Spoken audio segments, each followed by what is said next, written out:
Well, I think it's useful to consider the container for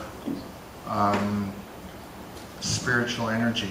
It could be either the imagination, which I think is the container which can result in art, but it also can be the container of the rational intellect.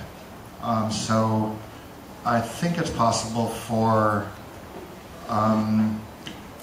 it to be, well, I think it is possible for invisible things to be articulated and to be made manifest through the agency of the intellect as well as through the intellect of the imagination.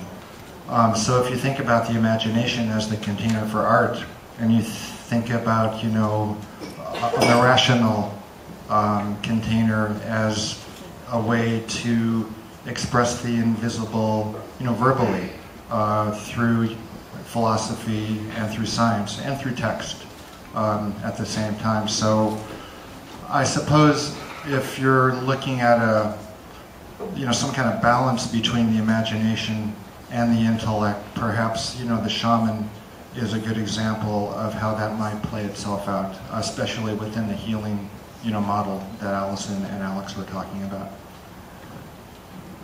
Yeah, I think of a shaman as somebody who can translate information that is not necessarily immediately perceivable to most of us.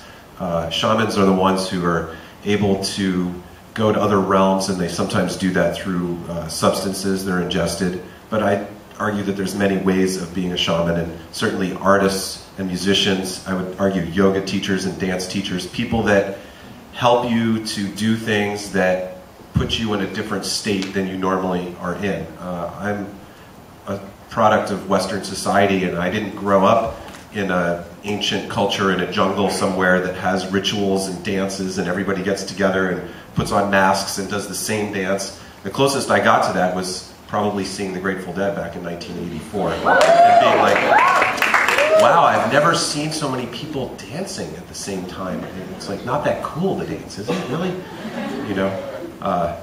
And now today I am really glad to be immersed in an environment where so many people I know personally I would consider a version of the shaman, because they're like, check this out, and they show me things through music and dance and light shows and visuals and videos and apps, and there's so many ways to do it, and we're honored, of course, to have these incredible artists on stage, and Alex and Allyson being great examples of how you can do that through visual realms. And so I'd just like to say thank you guys for inviting me. I'm honored to be here. Thanks for having us. Thank you.